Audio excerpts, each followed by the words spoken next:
Começa agora o programa Comunidade no Ar. O programa da comunidade Ramá de Xerém. Louvor e adoração ao meu discípulo amado. Relatório, conhecendo os irmãos. Testemunho, aconteceu na célula. Agenda da igreja e muito mais. Comunidade no Ar, um programa da comunidade Ramá de Xerém.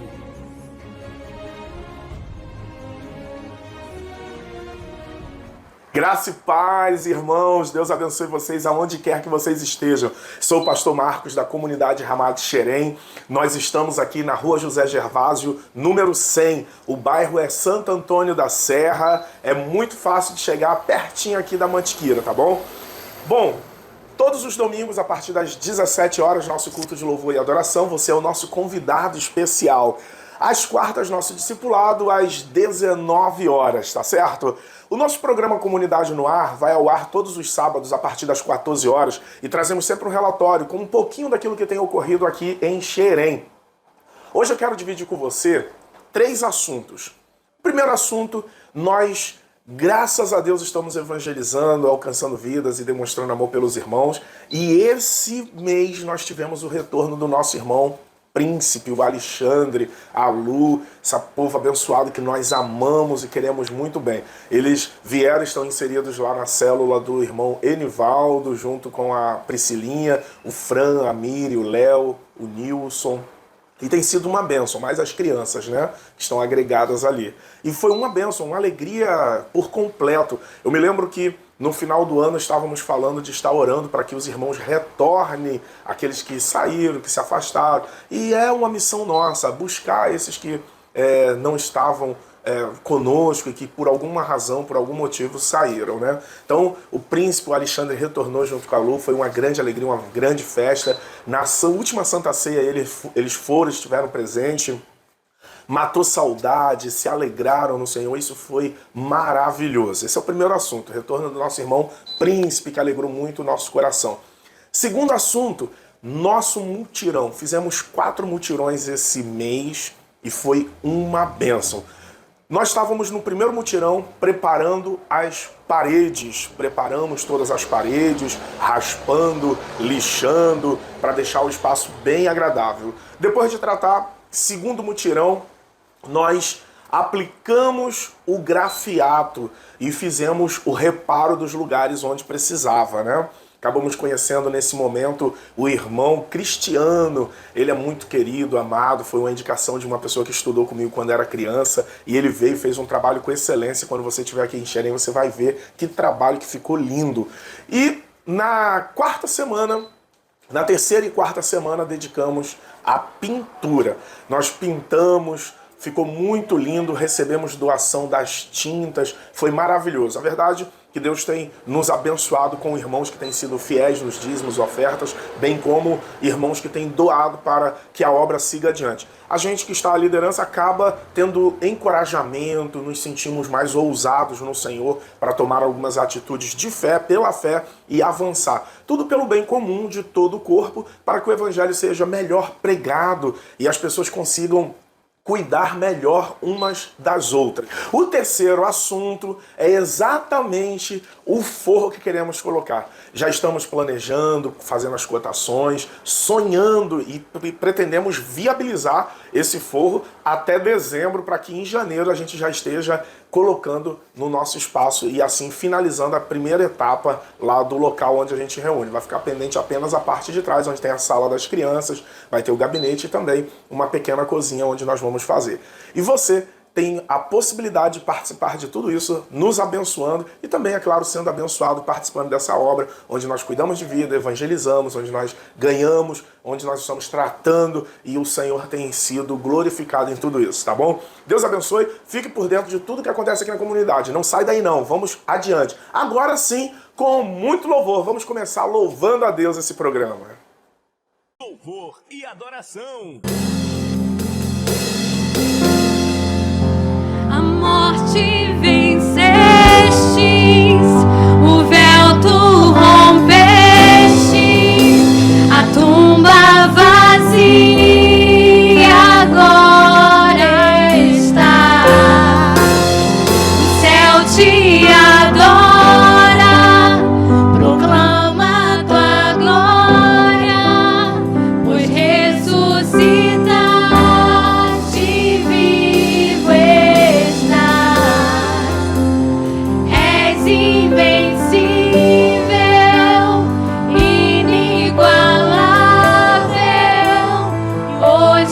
pra sempre reinará.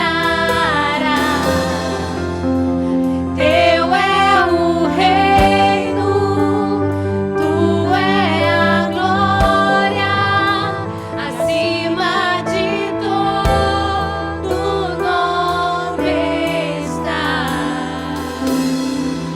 Poderoso esse nome é, poderoso esse nome é, o nome de Jesus, meu Rei. Poderoso esse nome é, maior que tudo ele é. Poderoso esse nome é, nome de Jesus.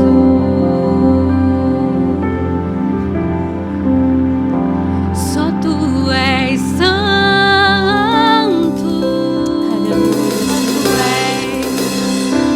Só tu és santo.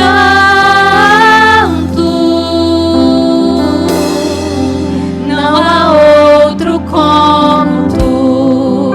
Não há outro como tu.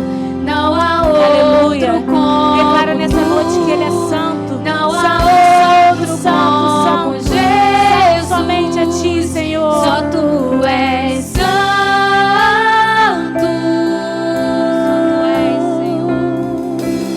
Só tu és santo.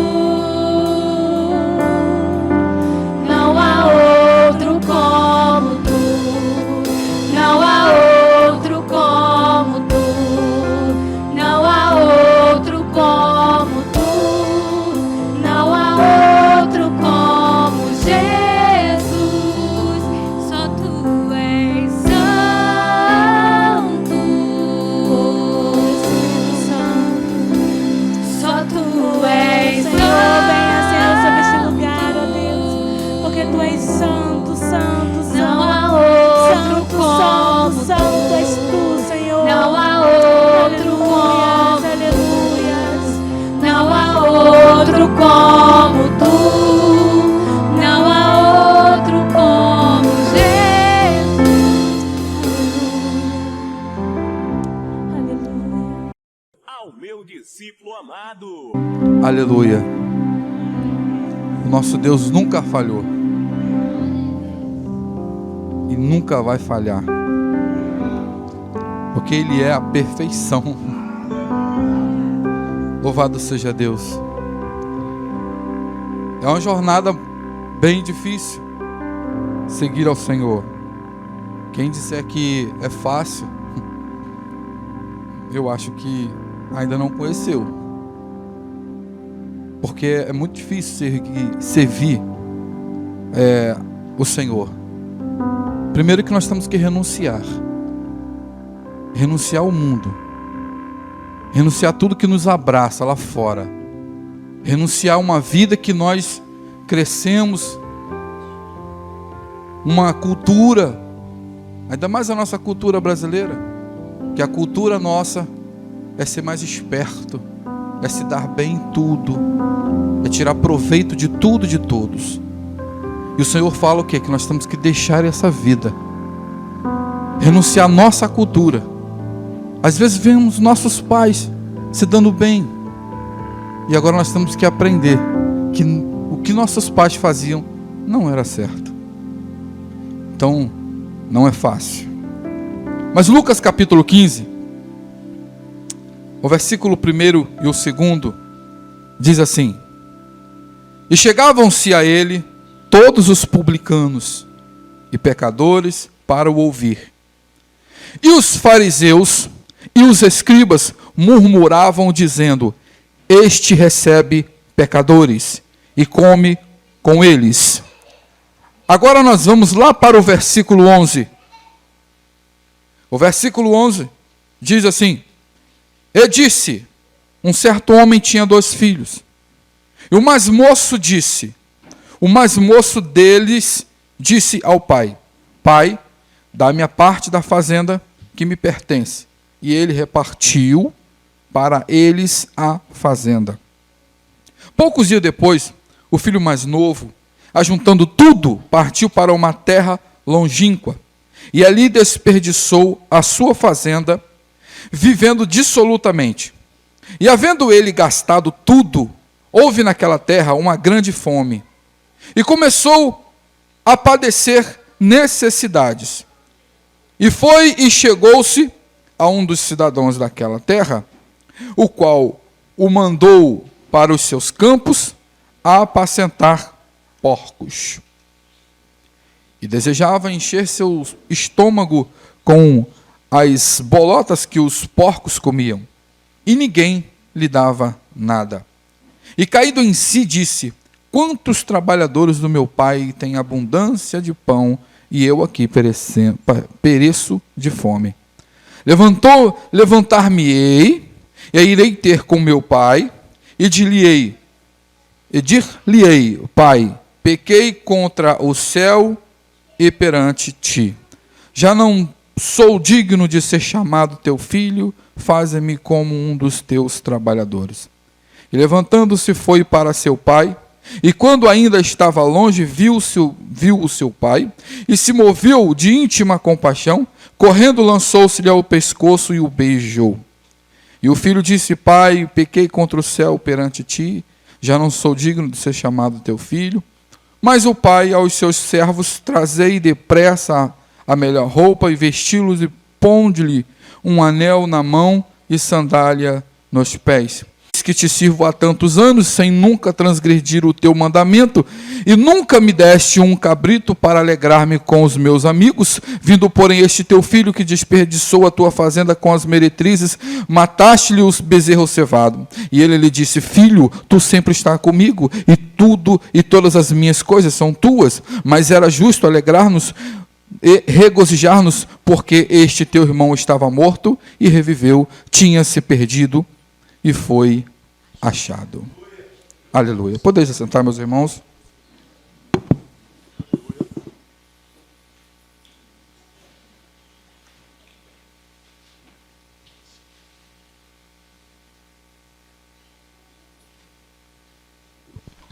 Meus irmãos, antes de eu fazer uma pequena introdução aqui, deixa eu te falar uma coisa que talvez... Ô, irmão, tudo bom? Aquele ali me conhece, ó, desde criancinha, assim, ó. Aquele rapaz ali, ó. Vou chamar rapaz assim, porque, né? Eu tô com 45 anos, né? Ele, Xambão, era a galera lá que gostava de moto lá, né? Eu vi eles, quando eles chegavam de moto, todo mundo corria, a molecada toda corria. E vinha ele, Marinho, Mazinho, Xambão, aquelas motos jogando pro alto mesmo. Todo mundo corria, ficavam na rua. Molecada toda. Graças a Deus, né? Hoje somos a paz do Senhor, né, varão? Graças a Deus, né? Aleluia. Aleluia, graças a Deus. Muito bom ver você aí, meu irmão. Muito bom, graças a Deus. Deixa eu perguntar ao pastor. Pastor, que horas? Não, deixa, só me dá um telefone para eu poder ver o horário aqui, para mim não passar do horário, tá? Tá legal. Silvana, vou botar a corda, a rédea na mão dela, quando ela fazer assim, ó, que é para parar. Meus irmãos, deixa eu falar aqui um segredo aqui de pastor para pastor. Quando um pastor convida um pregador para vir para a sua igreja, não é que o convidado ele vai trazer uma palavra mágica e assim vai transformar a vida de todo mundo vai ficar bem. Agora sim, porque veio o irmão que vai trazer uma palavra que vai botar tudo para funcionar. Não é, irmãos. Porque se tem alguém que sabe do teu problema, é o pastor. Se tem alguém que sabe que a igreja precisa orar para abrir portas de emprego, é o teu pastor. Se tem alguém que sabe que tem alguma ovelha aqui doente, que pulou a cerca e precisa ir lá resgatar ele, é teu pastor. Não é o convidado. O convidado, ele vem primeiro para... uma honra para nós, para o pregador, para o convidado, ter confiança. O pastor local dá a confiança à igreja, né? Nesse momento, de acordo com a Bíblia, né? Como a palavra disse que nós temos a chave para abrir e fechar, né? Espiritualmente.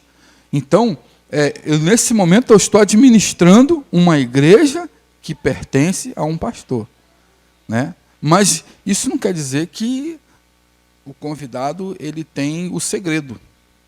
Não é, irmão. Sabe o guru? Tu sabe por que o guru...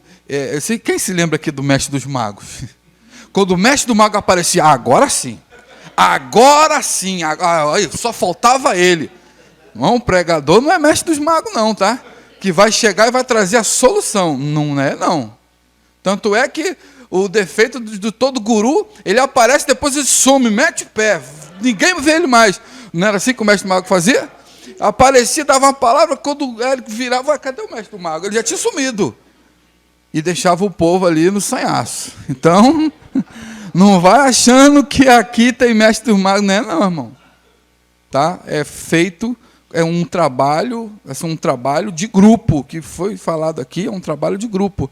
Um veio, pintou, outro veio, texturou, outro veio, montou o ventilador, ou daqui a pouco vai vir o forro, vai vir removível aqui, né, tudo bonitinho, depois vai instalar as máquinas lá fora do ar-condicionado, que já tem a porta ali, não é? Já tem a entrada aqui dos ar-condicionados já, e vai ficar tudo bonito, né? Só vai saber, você só vai passar calor se você não vir no domingo para a igreja. Aí vai passar calor em casa. Aqui vai estar fresquinho, hein? Vai estar fresquinho. Então, fica ligado, porque aqui é a sua casa. Então, não vai vir, irmão, nenhum guru, ninguém é mais especial do que o pastor da sua igreja. Tá bom? Ninguém conhece mais o teu problema do que o que está da sua casa. Tá bom? Você quer saber... Você quer saber quem sou eu? Pergunta a minha esposa. A Deus e minha esposa. Você quer saber quem é o pastor? Aqui, ó, vocês sabem, porque vocês são de casa. Amém, irmãos? Então, dê valor. Isso irmão, muito importante. Nós temos que dar valor aos nossos pastores. Meus irmãos, eu quero falar sobre esse texto aqui. Quando você abre capítulo 15, está escrito no versículo, em cima assim, do versículo 11, a parábola do filho pródigo. Mas isso aqui foi colocado muito antes, né, pastor? A gente sabe que isso aqui foi colocado muito antes. Porque a parábola, na verdade, ela vai falar do pai. Ela vai falar de um pai amoroso.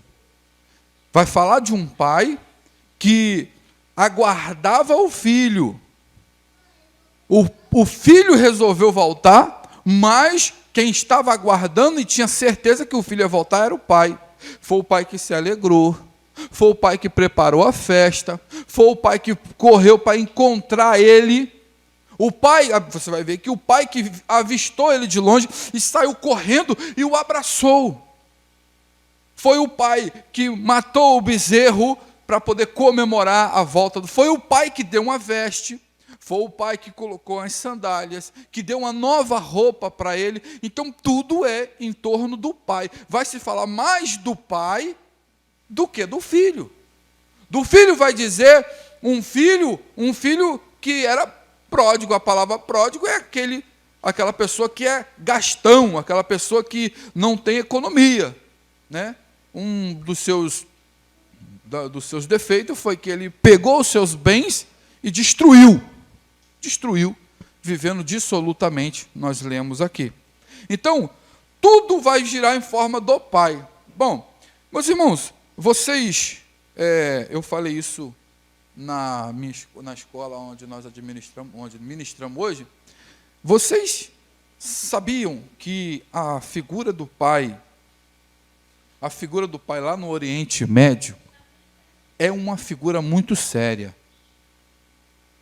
Se você contar essa parábola para o pessoal lá do Egito, para o pessoal lá da faixa de Gaza, aqueles países do Oriente Médio que tem a bandeira verde, se você for contar essa parábola para eles, eles não vão acreditar, eles vão dizer que isso aqui é uma mentira. Por quê? Porque a figura do pai no Oriente Médio é muito respeitado. A figura do pai, a palavra do pai, era muito temida. E o filho não tinha a coragem de insultar o pai dessa forma. Então, quando Jesus conta esta parábola aqui, ele conta para quem? Para os fariseus, e para os saduceus, e para os escribas. Quem eram essas pessoas? Era uma classe que tinha uma autoridade. Eles eram doutores da lei da Torá. Tá? Então, eles eram os intérpretes. Era eles que interpretavam a Torá, eles que interpretavam o Pentateuco. Então, quem ouviu essa parábola aqui foram esses homens.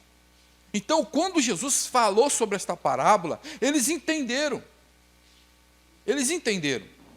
Porque o Senhor Jesus usou a figura do pai, a figura masculina, a figura de autoridade. E depois da autoridade do pai, mais temida dentro de uma casa era o primogênito. Era o filho mais velho. Era direito do filho interromper o irmão mais novo, do jeito que falava com o pai. Então, no momento que o irmão mais velho, assiste o irmão mais novo falar daquele jeito com o pai, e não faz nada, o irmão mais velho se compromete. Ele se compromete. Porque ele sendo a figura abaixo do pai, a pessoa importante ali, ele tinha que interferir. Ele tinha que interferir. Ele não podia ter deixado o irmão dele mais novo, falar daquele jeito com o pai dele. Mas o que acontece, irmãos? Hoje em dia não, né? Segundo algumas fontes que eu tirei, algumas partes que eu busquei, essas informações, se me revelou que da Segunda Guerra para cá, a figura do pai aqui no Ocidente tem sido banalizada. A figura do pai aqui no Ocidente tem sido banalizada, tem sido desqualificada. Vocês se lembram dos Simpsons? Se lembra dos Simpsons? Quem era a figura palhaça? O pai. O pai era a figura palhaça. Vocês se lembram dos Jackson? Aqueles que entravam no disco e saíam voando? Quem era o pateta? Era o pai. Hoje o irmão me lembrou uma outra figura, a família Dinossauros.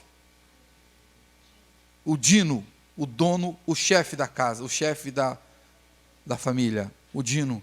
Ele tinha a própria esposa sendo assediada por um outro dinossauro que cobiçava a esposa dele na cara dele.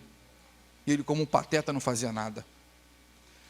Aqui no Ocidente vem se construindo algo para banalizar a figura masculina e banalizar, inclusive, o pai de família.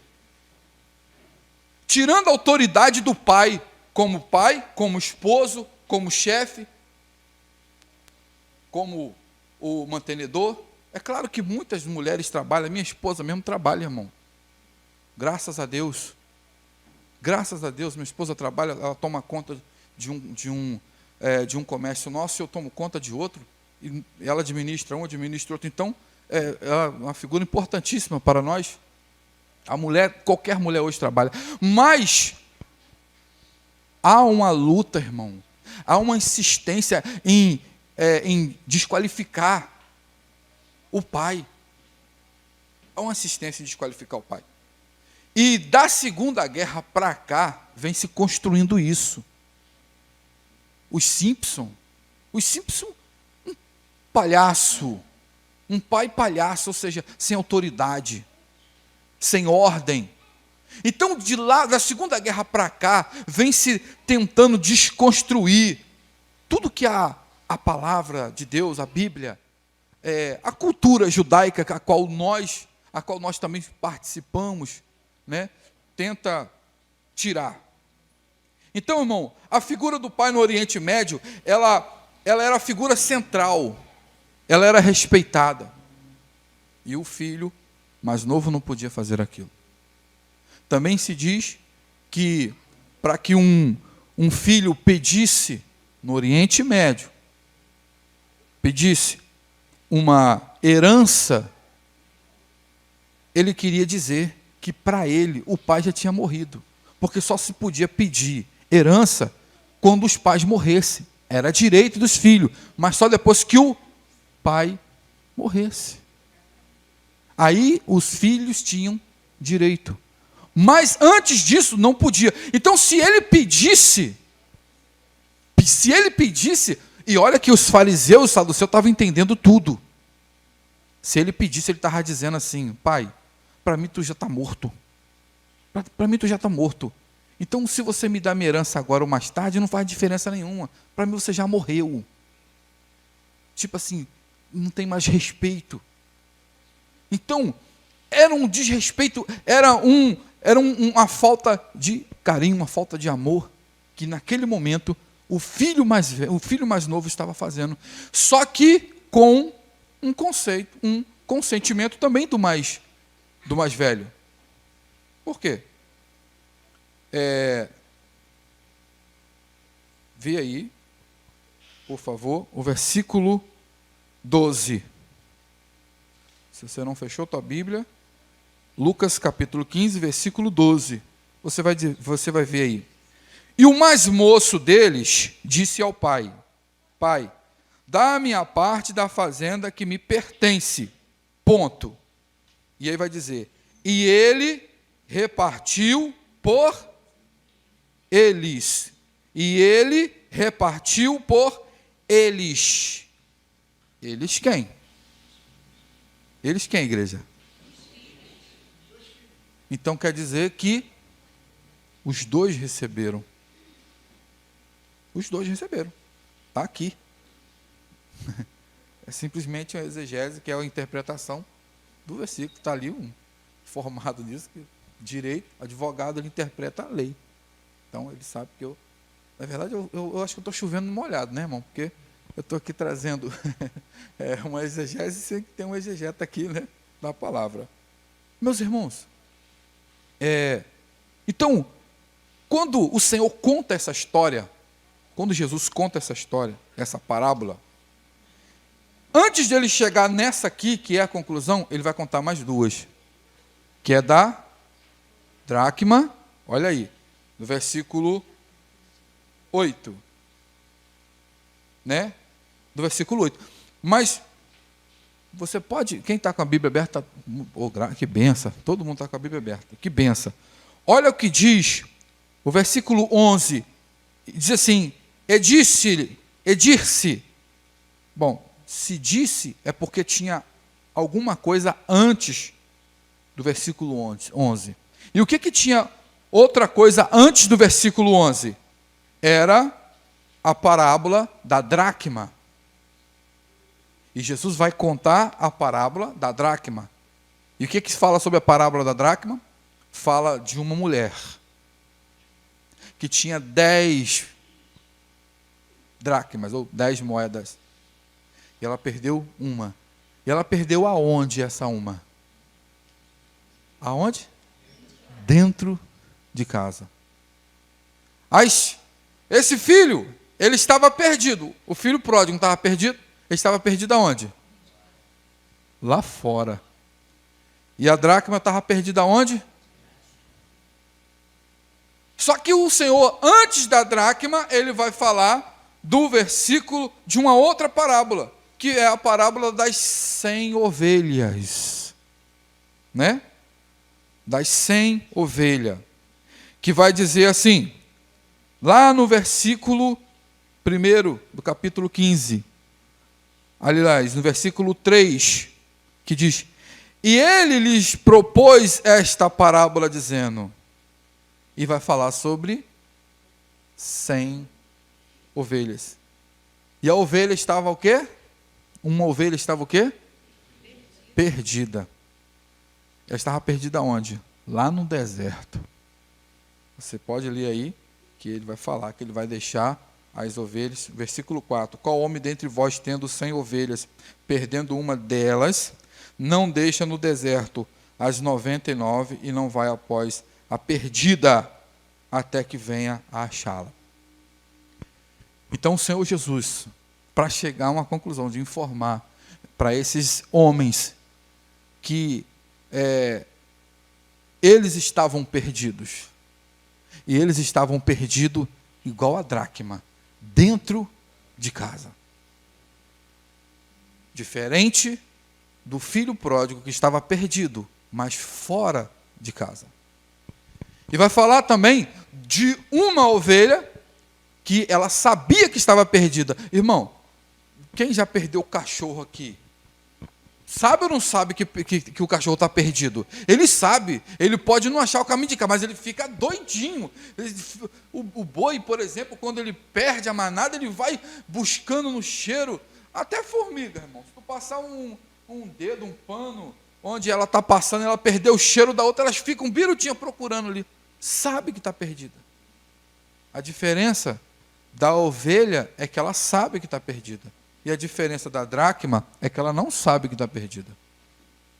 E aí o Senhor vai nos ensinar que aquelas ovelhas que sabem que estão perdidas, é essas que nós vamos lá, buscamos, botamos nos ombros, trazemos para dentro do redil novamente. Fazemos o maior esforço, né? Botar um bicho nas costas, trazer e ainda se alegrar. Repare, quem é que se alegra? A ovelha ou o pastor? O pastor é que se alegra. É o pastor. Quem é que vai dizer, quando Jesus vai dizer, finalizar a parábola da ovelha, ele vai dizer que quem é que vai se alegrar com ele? Os anjos. Os anjos que se alegram. Não é nem a ovelha, irmão. Não é nem a ovelha. Quem se alegra é ele. Quem se alegra é os anjos do Senhor. Mas quando se fala de dracma, fala de algo que, além de ser valioso, é algo que não sabe que está perdido. Moeda sabe que está perdida, irmão? Dinheiro, se o dinheiro cair ali, ele sabe que ele está perdido? Ele não sabe que está perdido. E não é assim, irmão. Nós não temos muitas pessoas importantes, valiosas, dentro da casa de Deus que estão perdidas. Estão perdidinhas, mas elas não sabem que estão perdidas. Você pode bater quantas vezes você quiser naquela tecla, tentando abrir os olhos dela, mas como que o dinheiro é arrogante, o dinheiro é soberbo, o dinheiro é altivo, ele nunca vai aceitar que ele está perdido. Afinal de contas, ele é dinheiro. Afinal de contas, ele tem o seu valor. Seja uma nota de 10 reais, mas tem seu valor. Pode não estar comprando muita coisa, mas compra alguma coisa de 10 reais, né, minha irmã? Nem que seja 1,5 litro de óleo diesel, mas compra. Por exemplo, o meu carro é diesel, eu vou comprar 1,5 litro de óleo diesel. Então, tem seu valor. Tem gente que está dentro da casa de Deus que vale uma maleta de dinheiro, igual aquela maleta que foi achada lá naquele apartamento, naquele homem lá. Um monte de dinheiro. Tem gente que vale muito, mas está perdido, varão. Está perdido. E não sabe que está perdido. E o Senhor vai fazer justamente essa parábola para mostrar para os saduceus, fariseus, que eles são importantíssimos. Homens, doutores da lei, homens que manejam bem a palavra de Deus, mas eles não sabem que estão perdidos. Eles não sabem que eles precisam realmente ser achados pela a pessoa importante que o procura. E quando a Bíblia diz, Jesus vai dizer que quando a mulher acha aquela moeda, ela fica felicíssima. E quem se alegra é justamente a dona da moeda. Ela tem outras, ela tem mais 9, o que importa uma, mas ela não quer saber das 9, ela está preocupada com aquela única que se perdeu e vai varrer a casa, vai tirar os móveis, vai fazer um esforço danado. Quem é dona de casa sabe a luta que é limpar uma casa. E achar uma moeda, então, que não sabe aonde, tem que limpar cada canto. Limpou aquele canto, não achei. Qual canto, por exemplo? Não adianta, eu vou virar todos os cantos, mas eu vou achar essa única moeda. Assim é o Senhor Jesus, irmãos. Ele está dizendo o quanto é importante para Ele, o quanto é importante, que seja uma, mas Ele vai atrás. Bom, irmãos, mas parece que a parábola, ela não tem fim. Vocês já repararam aí? Que a parábola não tem fim? A parábola parece que não tem fim. Como é que ela vai terminar aí? O versículo 31, que vai dizer: e ele lhe disse, filho, tu sempre está comigo, e todas as minhas coisas são tuas, mas era justo alegrarmos e regozijar-nos, porque este teu irmão estava morto e reviveu, tinha-se perdido e foi-se achado. Vocês se lembram como é que iniciou a parábola? O capítulo 15. Olha o primeiro versículo aí. E chegava-se a ele todos os publicanos, e pecadores para ouvir. Todos os publicanos, não eram alguns, não era quase todos, eram todos os publicanos e pecadores. E quem era o publicano, irmão? Quem era essa classe chamada pecador? Pecadores. Deixa eu te explicar aqui. Por que que eles não gostavam de Jesus? Por que que você já fez essa pergunta? Por que que os fariseus e os saduceus não gostavam de Jesus? Vamos fazer aqui uma meditação. Nós estamos na época de eleição, né? Então acho que nenhum problema nós respirarmos um pouco aqui de falar de eleição. Estamos na época de eleição. Aí tem um partido chamado fariseu e um partido chamado saduceu. E aí surge um homem chamado Jesus. Esse homem arrasta a multidão, segundo a Bíblia. Esse homem, quando ele fala, todo mundo fica assim, ó, uma retórica perfeita. Ele tem uma dicção maravilhosa, uma facilidade de ensinar. O homem é perfeito na palavra, é perfeito na interpretação, é perfeito no ensinamento, é perfeito em tudo. Qual o partido que não queria esse homem? Qual o partido que não queria esse homem para se afiliar ao partido dele? Qualquer um queria, irmão. Todo mundo queria. Mas por que que eles não queriam Jesus? Simples. Irmãos, existe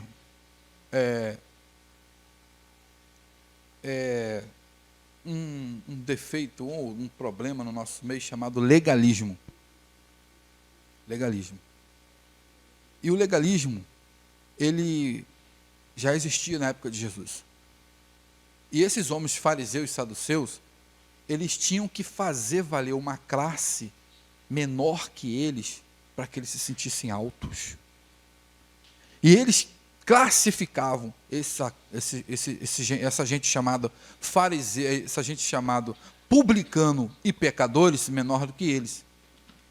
Porque assim, bom, eu sou pecador, mas tem alguém que peca pior do que eu. É como se eu estivesse me consolando, né? Eu erro, mas o irmão erra muito mais do que eu, então não tem nenhum problema, eu vou continuar errando. Só que não é assim, irmãos. Eles não gostavam disso, porque Jesus começou a incluir essa classe de publicanos e pecadores na sociedade. Jesus pecou.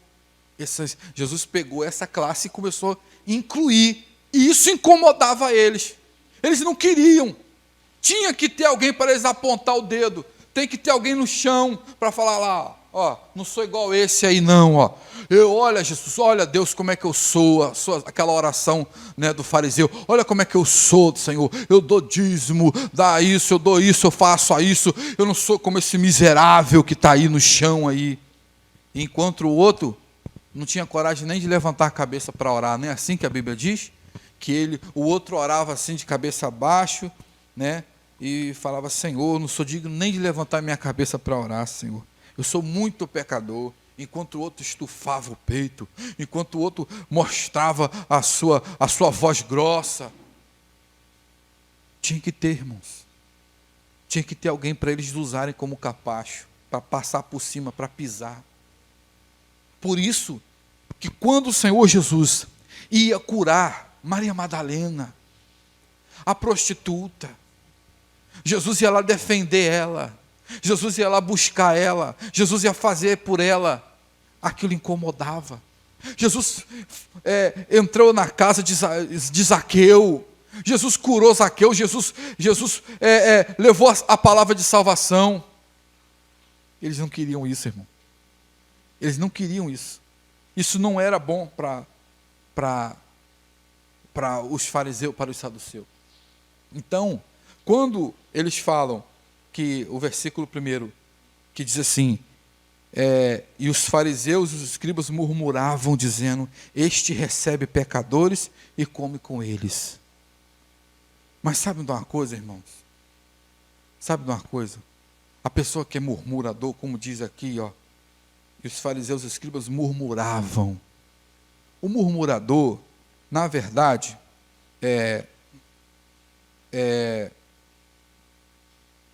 na verdade, eu escrevi aqui,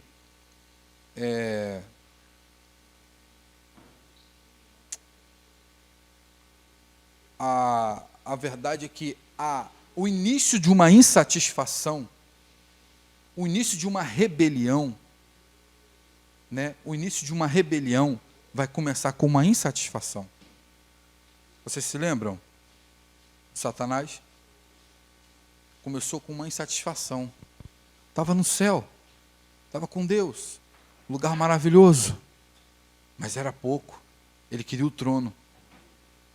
E Adão e Eva no jardim, estava no paraíso. O que lhe faltava mais? Espaço? O que lhe faltava mais? Tinha a presença de Deus que vinha no cair do sol, no pôr da tarde. O que lhe faltava mais? A presença de Deus tinha ali. Eles viviam no paraíso. Mas faltava. A insatisfação bateu. A insatisfação bateu. Então, porque a insatisfação é o primeiro estágio de uma rebelião. Eu quero te aconselhar, meu irmão, quando alguém começar a murmurar perto de você, não ajude essa pessoa na sua murmuração. Aconselhe ela, porque se ela começou a murmurar, ela vai entrar no estágio de insatisfação. E para ela começar a promover uma rebelião, é um passo. É apenas um passo. E ela pode entrar numa rebelião, e nessa rebelião ela sempre leva alguém. A insatisfação da esposa, aí leva o marido. A insatisfação do marido, aí leva a esposa e leva os filhos.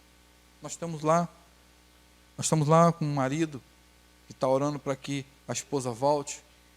E se a esposa vir, traz as crianças. Traz as crianças. Então nós percebemos que a insatisfação, que a murmuração, ela não é uma boa escolha para a igreja. Ela não faz bem para a igreja. Ela não faz bem para nós. Então nós temos que, primeira coisa, nós temos que repreender. Nós temos que repreender no nome de Jesus. Esse jovem, ele estava do lado do pai. Ele tinha de tudo, tinha cama, tinha casa, tinha dinheiro, tinha pai, tinha irmão, tinha empregado, tinha um teto, ele era feliz. Só que ele não sabia. É igual o marido que tem a sua esposa, que tem a sua casa, que tem a sua família, e daqui a pouco começa a vir aquela sensação de insatisfação. Daqui a pouco ele acha que a esposa não é o suficiente para ele. Aí quando ele perde a família, ele vai dizer: eu era feliz e eu não sabia. Eu tinha minha esposa, eu tinha meu filho, eu tinha um lar, eu tinha uma esposa para mim, eu tinha meus filhos, e hoje meu filho é criado por outro, hoje minha esposa está morando com outro. Nunca devemos dar razão para uma insatisfação, irmãos. Meus irmãos, eu quero encerrar aqui falando sobre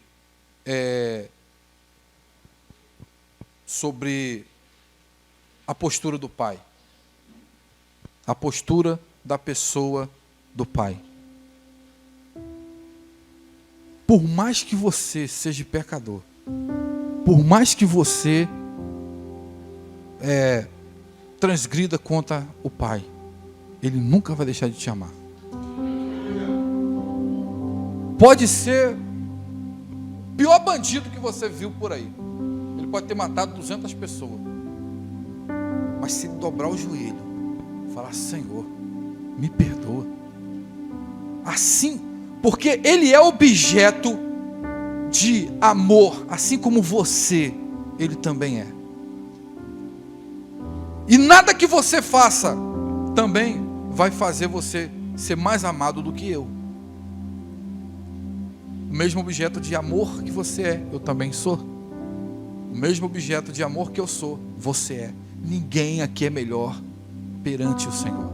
Todos nós somos amados pelo mesmo Deus, na mesma intensidade. Na mesma intensidade. Só que eu não posso deixar, eu não posso impedir ou deixar que a minha vaidade atrapalhe ao Senhor de fazer o mesmo papel que fez comigo, de me salvar. Eu não posso, eu não tenho esse direito, irmão, de interferir na busca incessante do Senhor pelaquela dracma perdida, pelaquela ovelha perdida. Se eu tive o direito de ser alcançado pela misericórdia e pelo amor de Deus, eu também tenho que fazer o mesmo esforço para que a outra e que o outro. Talvez a pessoa que você não tem amor, vamos dizer assim, talvez uma pessoa que você não tenha tanto a atração, ou uma pessoa que talvez já confessou que te odeia, você não tem o direito de interferir que o Senhor salve essa pessoa. Se tem um papel que o salva-vida precisa, é que você deixe ele fazer o papel dele. A pessoa está morrendo afogada. Se o salva-vida chegar até você e você agarrar ele, morre os dois. Morre os dois. Mas se você não atrapalhar ele, ele vai saber o que fazer, ele vai dar a volta, ele vai te pegar pelo lugar certo e vai sair vocês dois salvos. Não atrapalhe o Senhor salvar nessa igreja. Não atrapalhe as almas entrar por essas portas. Não atrapalhe o pastor fazer a obra dele. Não interfira na salvação do teu vizinho. Não interfira na salvação da sua família. A igreja boa é lá na Ramá. Igreja boa é onde o Senhor levou aquela pessoa. Eu tenho um parente que foi salvo na Igreja Universal. Hoje eles estão na Assembleia de Deus. Mas foi lá que o Senhor limpou. Foi lá que o Senhor fez a obra. Aqui, 9 anos de idade, lá na Igreja Universal. 10 anos, 11 anos, 12 anos. Mas quando foi 19 anos, eu me converti na Assembleia de Deus. Mas aonde foi que o Senhor fez a obra comigo? Por isso que Paulo vai dizer que um planta, outro rega, mas quem dá o crescimento é o Espírito Santo, irmãos. Todos nós pertencemos a um único pastor. Todos nós somos filhos do mesmo Deus, do mesmo Pai amoroso. Não atrapalhe o Senhor fazer a obra de salvação. Mas aquela igreja vai arrancar todo o último centavo de você. Você não tem esse direito de falar isso. Deixa Deus fazer a obra. A obra é dele, a ovelha é dele, a filha é dele, o filho é dele. Deixa ele fazer a obra, irmãos. Levante suas mãos para o céu e agradeça a ele. Senhor, o Senhor é maravilhoso. Meu irmão, meu Deus do céu. Meu irmão, quando vinha bêbado na rua, todo mundo saia correndo. Andava com 32 na cintura. Quando chegava, saia dando tiro na rua, a garotada tudo corria. Conhecido como Dedê 22. Doidinho de tacar pedra nele mesmo. Quando ele se converteu, o dono do bar falou assim: realmente Jesus existe, hein? Que para você está desse jeito. Você desse jeito. Você fechava nossos bares. Você era motivo de incômodo quando você chegava aqui, ninguém gostava. A gente sabia que você ia atrapalhar o nosso trabalho. Realmente Deus existe. Então, meus irmãos, deixa o Senhor fazer a obra dele.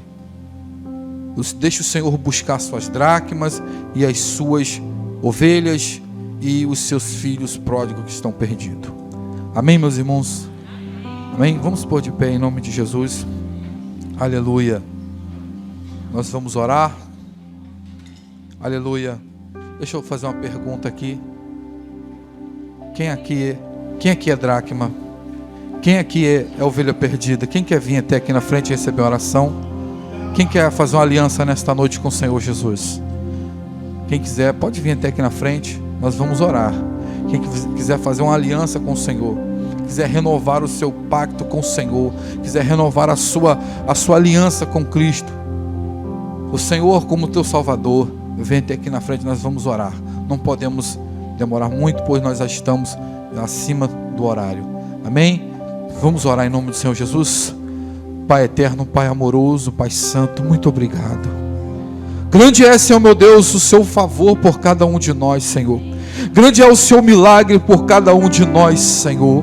Ao alcance, meu Deus, desta palavra, ao alcance, meu Deus, desta internet, a cada um que está do outro lado, Senhor, de um celular, de um tablet, de um computador, assistindo a palavra, que esta pessoa venha a ser alcançada pela palavra do Senhor Jesus, que o teu Espírito Santo venha, Senhor, entrar no coração, na alma, no íntimo desta pessoa que há de assistir esta palavra, há de assistir este trabalho. Senhor Deus querido, quebra todas as correntes que impedem, que atrapalham, Senhor, essas pessoas ter um compromisso com o Pai, ter um compromisso de voltar para a casa do Pai.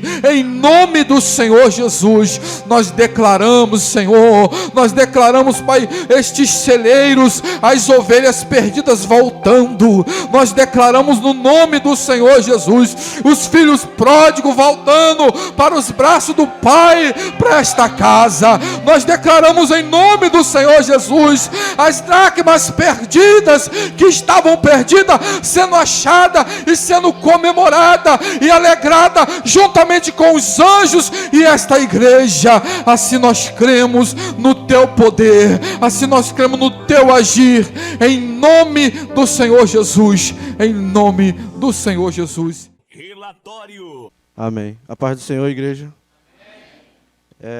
Dá um pequeno relatório, né? Como o Senhor nos constrange, né? Usando as palavras do irmão Fran.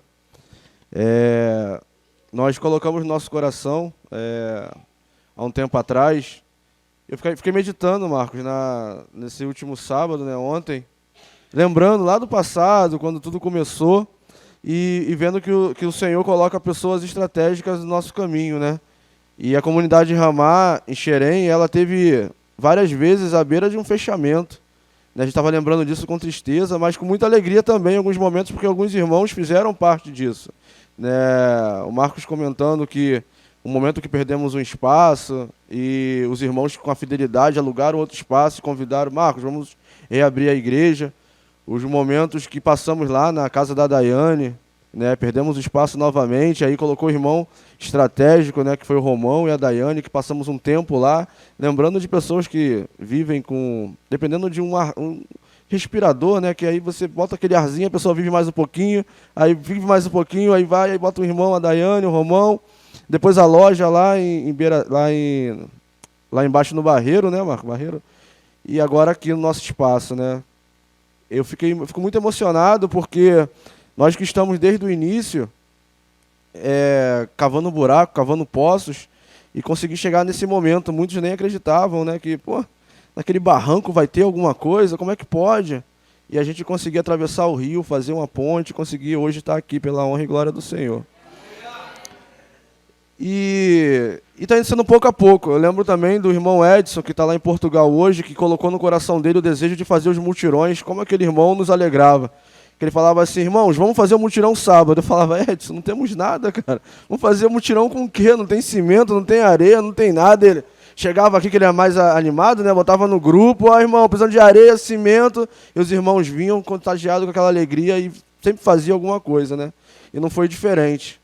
A gente confiar em Deus é isso. A gente colocou no coração que iríamos fazer o altar, fazer o piso e agora fazer a pintura.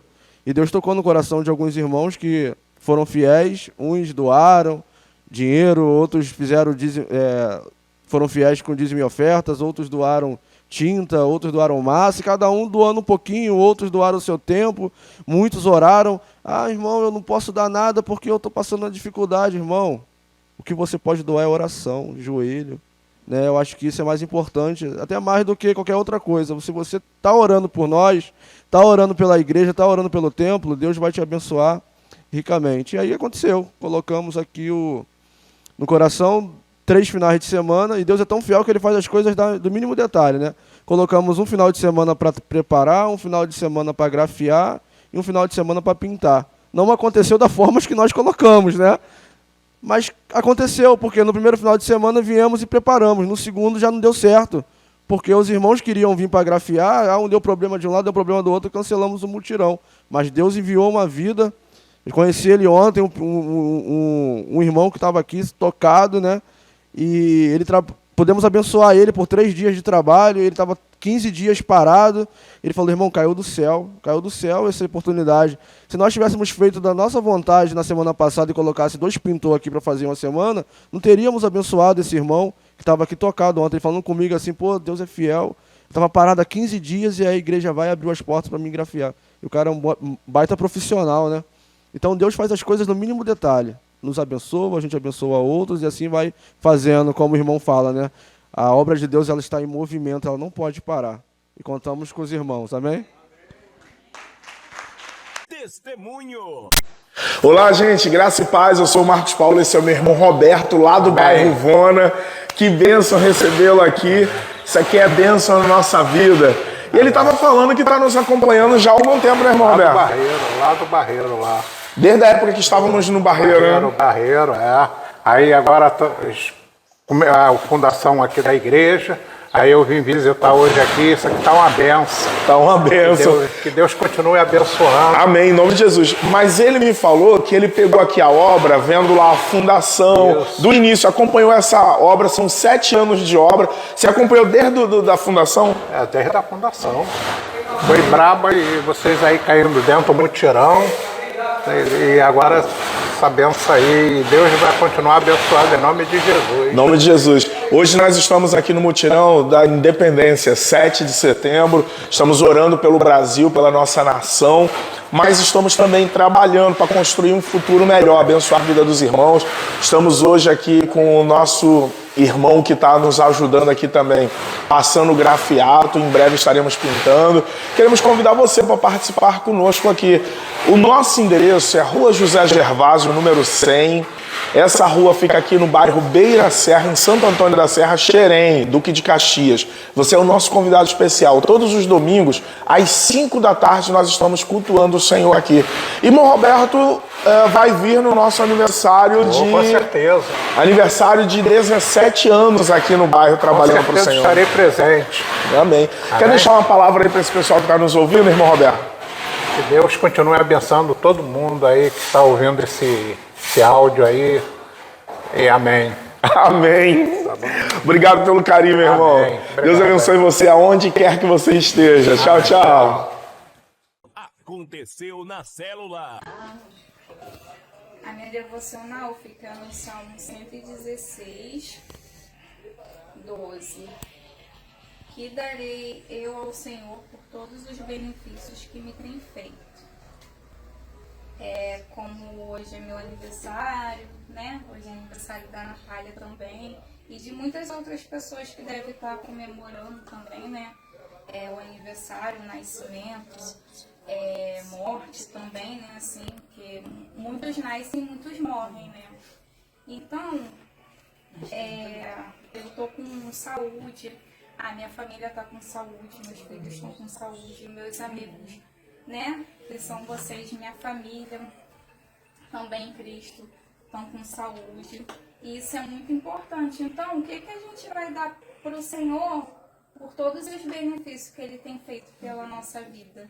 Eu não tenho assim o que dar para o Senhor, porque eu não tenho. O que eu vou oferecer para o Senhor? Se Ele faz tudo por mim, tudo que eu quero, tudo que eu peço, Amém. Não tenho o que eu dar para Ele. Então, o que eu posso dar para Ele é minha gratidão, meu louvor, minha adoração.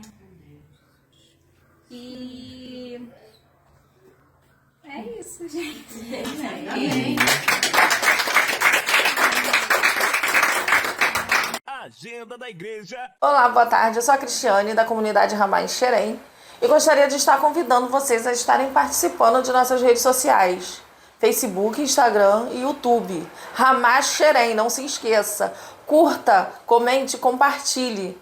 Não esqueça de ativar o sininho e fique por dentro de todas as novidades em nossa comunidade lá em Xerém.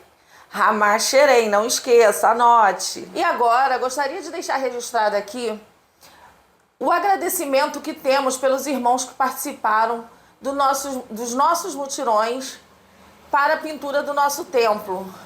Ficou a coisa mais linda. Irmãos, muito obrigado pela participação de todos vocês. E agora sim, vou passar a agenda da semana. Amanhã, às 8 horas da manhã, teremos a nossa consagração e após a comunhão com os irmãos para o desjejum. Às 17 horas, teremos o nosso culto de louvor e adoração ao Senhor. Convide alguém para estar participando com você do culto ao Senhor. É sempre uma bênção para nossas vidas. Na segunda-feira, estaremos indo para Niterói. Se você quiser ir conosco, temos uma doblô que nos leva e traz. Procure o irmão Rafael e reserve o seu lugar. É sempre muito bom estarmos compartilhando a palavra do Senhor com os nossos irmãos da Ramá lá em Niterói. É sempre uma bênção. Gostaria aqui de deixar registrado que na última terça-feira teve o aniversário da irmã Fatinha, na célula lá do pastor Marcos Paulo e Priscila. Foi uma bênção como sempre. E agora, se você quiser fazer parte de uma das células, procure um de nós na igreja e venha participar conosco. A célula do líder Rafael e Camila será na casa da irmã Gleiba. A do irmão Enivaldo e Priscila será na casa deles. A do Marcos Paulo e Priscila será na casa da nossa irmã Aparecida. Será de uma alegria muito grande, pois há tempos não estão participando na casa dessa irmã tão amada. Será uma maravilha. Procure um dos líderes, vou falar o nome deles: Rafael e Camila, Marcos Paulo e Priscila ou Enivaldo, e venha participar de uma das células conosco. Na quarta-feira, teremos o nosso discipulado na igreja às 19 horas. Venha participar. Venha aprender um pouco mais da palavra de Deus. É muito edificante para a nossa vida espiritual. Na quinta-feira, teremos os nossos ensaios de louvor e dança, lá na igreja, às 19 horas. E também, se você quiser fazer parte de um desses ministérios, louvor ou dança, procure as Priscilas, a Priscila do pastor Marcos Paulo e a Priscilinha do Enivaldo. Também precisamos de pessoas para o nosso ministério de mídia. Se você quiser fazer parte de um destes ministérios, nos procure na igreja. Para o ministério de mídia, pode estar falando comigo, ou com o Felipe, ou com o Wendel, ou com o Nilson. Ministério de dança, você pode estar procurando a Priscila, do pastor Marcos Paulo.